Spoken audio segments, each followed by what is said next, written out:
मानसी और राघव अपने कमरे में सोए हुए थे। घड़ी में रात के लगभग 2:45 बज रहे थे। राघव का चेहरा पसीने से बुरी तरह भीगा हुआ था। ऐसा लग रहा था मानो उसने अभी अभी कोई भयानक सपना देखा हो। राघव के चेहरे की शिकन बढ़ती ही जा रही थी। उसकी सांसें अचानक भारी हुई और हाफता हुआ वो नींद से जागकर अपने बिस्तर पर बैठ गया। कोई नहीं रहा, सब वहम है मेरा। उसकी आवाज सुनकर मानसी की भी नींद टूट गई। क्या हुआ तुम्हें? तुम ठीक तो हो ना? मुझे बचा लो। यहाँ पर हमारे अलावा कोई नहीं है राघव, और कोई नहीं मारेगा तुम्हें। पता नहीं किस बात से तुम इतना घबरा रहे हो। देखो सब कुछ बिल्कुल ठीक है। तुम भगवान का नाम लो और सो जाओ, और मैं तो तुम्हारे पास हूँ ही ना, कुछ नहीं होने दूंगी तुम्हें। मानसी ने राघव के सर पर हाथ फेरा और उसे सुला दिया। मानसी राघव की गर्लफ्रेंड थी। 6 महीने पहले राघव और मानसी एक पार्टी में मिले, धीरे धीरे दोस्त बने और फिर उनकी दोस्ती प्यार में बदल गई। दोनों लिव इन रिलेशनशिप में रहते थे, लेकिन कुछ दिन से राघव की हालत कुछ ठीक नहीं थी। वो हमेशा घबराया रहता और अचानक नींद में हड़बड़ाकर उठ जाता। अगली सुबह राघव ऑफिस जाने के लिए तैयार हुआ। घर के बाहर उसकी गाड़ी पार्क थी। उसने जैसे ही गाड़ी का दरवाजा खोला तो अंदर का नजारा देखकर वो बुरी तरह डर गया। उसकी ड्राइविंग सीट पर एक मुर्गी की कटी हुई गर्दन और उसका धड़ गिरा हुआ था, और पूरी सीट पर खून ही खून फैला हुआ था। ये देखकर राघव जोर से चिल्लाया और सीधा घर के अंदर भागा। राघव क्या हुआ तुम्हें? तुम इतना डरे हुए क्यों हो? मानसी, मेरी गाड़ी में हो। क्या हुआ तुम्हारी गाड़ी को? तुम मेरे साथ चलो।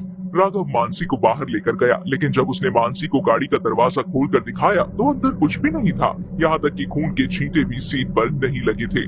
क्या? अभी तो मुर्गा उसकी गर्दन और खून के छींटे थे इस सीट पर। मैं सच कह रहा हूँ मानसी, अभी था वो यहाँ। रिलैक्स, शांत हो जाओ राघव, कुछ भी नहीं है यहाँ पर। शायद तुम्हें फिर से कोई भ्रम हुआ है। प्लीज तुम अपनी दवाइयाँ टाइम पर लो। मैंने तुम्हारे बैग में भी तुम्हारी मेडिसिन रखी है। ऑफिस जाकर याद से खा लेना प्लीज। और कुछ नहीं है यहाँ पर, जस्ट रिलैक्स। मानसी ने राघव को समझाकर शांत किया। राघव कार ड्राइव करके ऑफिस के लिए निकला, लेकिन पूरे रास्ते उसके दिमाग में बस यही बातें चल रही थी। ऑफिस पहुंचकर उसने अपना लैपटॉप निकालने के लिए अपना बैग खोला, लेकिन तभी उसे अंदर कुछ चुभा और उसकी उंगली से खून निकलने लगा। उसने जल्दी से लैपटॉप बाहर निकाला और बैग के अंदर देखा तो बैग के अंदर एक नींबू रखा हुआ था, जिस पर बहुत सारी पिन्स चुभाई गई थी, और नींबू के अंदर से लाल रंग का खून निकल रहा था। ये खून, ये सब क्या हो रहा है? कार में वो जो कुछ भी हुआ, और अब ये कुछ ना कुछ तो हो रहा है मेरे साथ, लेकिन कुछ समझ नहीं आ रहा। मैं मानसी से बात करूंगा, उसे दिखाऊंगा, तब उसे मानना ही पड़ेगा कि ये सब मेरा कोई भ्रम नहीं है। शाम को राघव घर गया और उसने सबसे पहले अपना बैग खोलकर मानसी को पिन से चुभा हुआ वो नींबू दिखाया, जिसके अंदर से अभी भी खून टपक रहा था। ये देखो, मैं तुम्हें कह रहा था ना कि कुछ ना कुछ गड़बड़ जरूर हो रही है। कोई टोटका कर रहा है मुझ पर।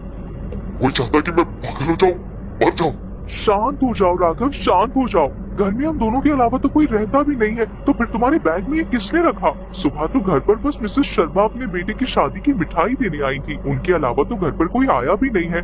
कहीं तुम्हारे ऑफिस में तो ऐसा कोई नहीं जिसने ऐसा किया हो? मैं नहीं जानता मानसी, मैं कुछ भी नहीं जानता, लेकिन अगर ये सब बनने वाला तो मैं सचमुच पागल हो जाऊंगा।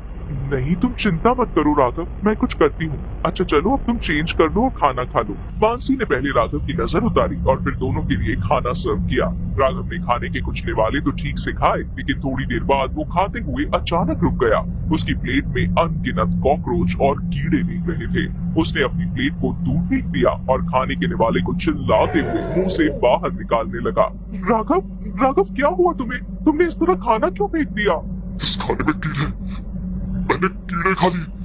ये मैंने क्या किया? राघव ने डर कर अपना सर पकड़ लिया और वहां बैठकर रोने लगा। उसकी हालत देखकर मानसी की भी आंखें भर आई। उसने राघव को शांत किया और उसे अंदर ले जाकर उसने उसे नींद की दवाई दे दी। थोड़ी देर बाद राघव को नींद आ गई, लेकिन मानसी के दिमाग में अब राघव की ही चिंता चल रही थी। पता नहीं क्या हो गया है राघव को, आजकल इतना अजीब बर्ताव क्यों करने लगा है? जब मैं इससे मिली थी तब तो ऐसा कुछ नहीं था। शायद राघव ठीक कह रहा है, कोई है जो उसे पागल करना चाहता है, उसके ऊपर तरह तरह के टोटके कर रहा है। और वो नींबू। कुछ दिन और इसी तरह बीते। राघव नींद की गोली खाने के बाद भी हर रात हड़बड़ा कर उठ जाता। धीरे धीरे उसकी हालत किसी मेंटल पेशेंट जैसी होने लगी थी। तभी कुछ दिन बाद उसका बर्थडे आया। उसका मूड फ्रेश करने के लिए मानसी उसे बाहर डिनर पर लेकर गई। मैंने कहा था ना, तुम बाहर आओगे तो तुम्हारा मूड फ्रेश हो जाएगा। चलो अब सेलिब्रेशन तो हो गया, घर चलते हैं वरना बहुत देर हो जाएगी। दोनों कार में बैठकर घर के लिए निकले, लेकिन राघव के चेहरे पर कोई भी खुशी नहीं थी। वो घर पहुंचे तो घर के मेन गेट पर कुछ अजीब सा सामान बिखरा हुआ था। एक नर कंकाल की खोपड़ी, लौंग के कुछ दाने और उसके साथ सिंदूर बिखरा हुआ था। ये देखकर उन दोनों के होश उड़ गए। ये सब क्या है? अब तो ये कुछ ज्यादा ही हो रहा है। हम कल के कल ही पंडित जी के पास जाएंगे और जो भी ये सब कर रहा है ना, मैं उसे छोड़ूंगी नहीं। राघव की आंखों में डर साफ दिखाई दे रहा था। वो इतना घबराया हुआ था कि अंदर जाने को भी तैयार नहीं था, लेकिन मानसी उसे हिम्मत देते हुए घर के अंदर लेकर गई। राघव अंदर अपने बेड पर बैठा था। मानसी कपड़े चेंज करने के लिए वॉशरूम गई थी। तभी मानसी को राघव के चिल्लाने की आवाज आई। वो जैसे ही रूम में आई तो देखा कि रूम के फ्लोर पर खून बिखरा हुआ है, जो अभी थोड़ी देर पहले तक कमरे में नहीं था। खून खून मैं आराम से यहाँ पर बैठा था मानसी, और अचानक फर्श पर खून की बूंदें हो रहा है। मुझे बहुत डर लग रहा है मानसी, ये सब क्या हो रहा है? तुम डरो मत राघव, कभी कभी बिल्ली घर पर आ जाती है। कितनी बार वो घर पर मरा हुआ कबूतर पकड़ के ले आती है। हो सकता है शायद उसी का खून होगा। मैं इसे साफ कर देती हूँ। मानसी खून साफ करने के लिए पोछा लेकर आई, लेकिन वो जितने ज्यादा खून की बूंदें साफ कर रही थी, उसे आगे तक और ज्यादा खून की बूंदें दिखाई दे रही थी। बिस्तर के नीचे भी खून की बूंदें फैली हुई थी। उसने जैसे ही बिस्तर के नीचे से सफाई करने के लिए पोछा आगे बढ़ाया तो कुछ नीचे गिरा। पहले तो मानसी को कुछ समझ नहीं आया, लेकिन जब उसने वो चीज बाहर निकाली तो उसे देखकर उसकी आत्मा सिहर उठी। एक काले रंग की वूडू डॉल किसी ने राघव के बिस्तर के नीचे कील से गाड़ी हुई थी और उसके भीतर अनगिनत पिंस चुभाई गई थी। मानसी ने जैसे ही एक पिन को बाहर निकाला तो राघव दर्द से चिल्ला उठा। मानसी, सब बच्चों, मुझे दर्द हो रहा है। राघव की हालत देखकर मानसी की आंखों में आंसू आ गए। उसने वो वूडू डॉल संभाल कर रख दी, लेकिन पूरी रात वो सो नहीं पाई। अगली सुबह राघव के उठने से पहले ही वो घर के बाहर गई और थोड़ी देर बाद वापस आई तो देखा कि राघव पूरी तरह से चिल्ला रहा है। वो दौड़ती हुई कमरे के अंदर गई तो राघव को देखकर उसके रोंगटे खड़े हो गए। राघव ने कमरे का आईना तोड़ दिया था और वो खुद के शरीर पर ही उन कांच के टुकड़ों से घाव कर रहा था। वो पागलों की तरह चिल्लाते हुए खुद को मारे जा रहा था। राघव, ये क्या कर रहे हो तुम? ये क्या किया तुमने? मैं बस तुम्हारे लिए मंदिर से रक्षा सूत्र लेने गई थी और ये सब क्या हो गया? इस आईने के उस पार कोई खड़ा था मानसी, मुझे मारना चाहता था वो, इसलिए मैंने आईने को तोड़ दिया मैंने। राघव की हालत देखकर मानसी के आंसू रुकने का नाम नहीं ले रहे थे। उसने रोते हुए जल्दी से राघव कलाई पर सबसे पहले रक्षा सूत्र बांधा और उसके बाद उसके घावों को साफ करके उसकी बैंडेज की। अगले 2-3 दिन तक सब कुछ ठीक रहा, लेकिन चौथे दिन जैसे ही राघव ने ऑफिस जाने के लिए गेट खोला तो उसके दरवाजे पर फिर से उसे एक वूडू डॉल दिखाई दी, जिस पर उसी तरह पिंस चुभाई गई थी और उसके चारों तरफ 4 कटे हुए नींबू बिखरे हुए थे और उनके अंदर से वैसा ही लाल खून गिर रहा था। उसी समय राघव की कलाई से उसका रक्षा सूत्र भी वहीं पर टूट कर गिर गया, लेकिन उस दिन के बाद लाख कोशिश करने के बाद भी राघव की हालत में सुधार नहीं हुआ। वो बस पागलों की तरह बैठकर अंधेरे कमरे में दीवार को घूरता रहता और मानसी जब भी उसके पास जाती तो वो उसे बड़े ही भयानक तरीके से देखता और जोर जोर से हंसने लगता। तू बचाइए मुझे। नहीं, मुझे कोई नहीं बचा सकता, तुझे पता है? बस 3 दिन है मेरे पास, बस 3 दिन है मेरे पास, और 3 दिन के बाद मैं मर जाऊंगा।